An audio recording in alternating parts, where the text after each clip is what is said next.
nouveau Basilov, il ne s'était pas trompé. À une victoire près pour l'instant. Allez, départ dans quelques secondes. 1,10€ comme pour Elatori tout à l'heure concernant Donils Rock. Ouh, Donils Rock qui est parti un petit peu de l'épaule, mais ça c'est pas trop mal rééquilibré. Fort heureusement pour lui, Speedy Boy qui a perdu un petit peu de terrain. On notera un bon départ pour Dream Believer qui est parti correctement, avec également Domino Laravel qui est à la corde, qui s'est plutôt bien élancé, avec David Monet également qui fait partie du groupe de tête. Faute de Dream Believer. Dream Believer, décidément ça ne va pas en ce moment, lui qui reste sur 2 disqualifications consécutives, qui vient de perdre un terrain considérable sur cette petite bévue. Brutus de Noyel avec Domino Laravel qui sont aux avant-postes, avec David of Monet un peu plus loin, Trot Drop de Corday avec Bex qui est à la corde, et puis Marcel Imbert qui a assuré le coup après son départ un tout petit peu hésitant, avec le grandissime favori Donils Rock qui est au sein du peloton. Plus loin, Trot Comet de la Noé devant Dream Believer et Speedy Boy le numéro 5 qui ferme la marche.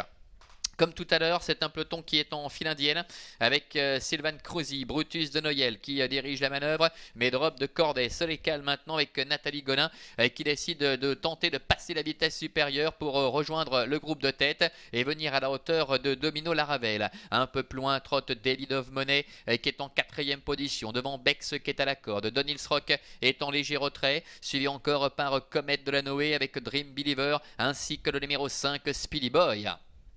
Ils viennent de passer devant les tribunes.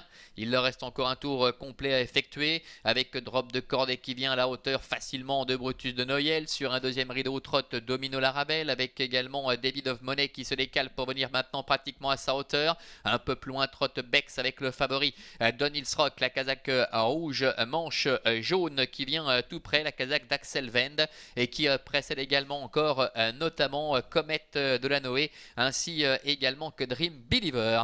Le début de la ligne opposée, un peu plus de 1000 mètres encore à parcourir, les positions qui ne varient pas pour l'instant, avec Brutus de Noyel, mais qui va certainement être dépassé dans quelques secondes par Drop de Corday, puisque Nathalie Gonin décide de lancer la vapeur maintenant et se détache avec Drop de Corday. Dès lors, il va quand même falloir aller le chercher s'il ne bouge pas une oreille, parce qu'on connaît son potentiel, on connaît le moteur de ce trotteur, et il tente de s'échapper au bout de la ligne opposée, d'autant que Donils Rock est un petit peu dans la nasse pour l'instant, derrière le numéro 7 David of Monet, et que Comet de la Noé et Dream Believer en profitent pour faire mouvement.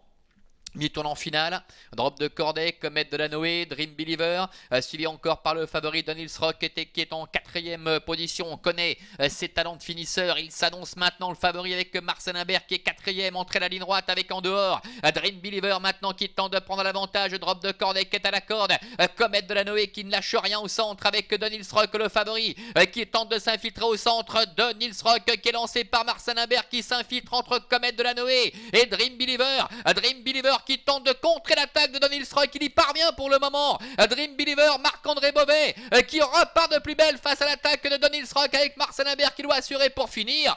Victoire de Dream Believer, Donils Rock termine 2e, la 3e place peut être sauvegardée par Drop de Corday, à voir néanmoins avec le numéro 1 Comet de la Noé. Victoire donc du numéro 9 Dream Believer, Marc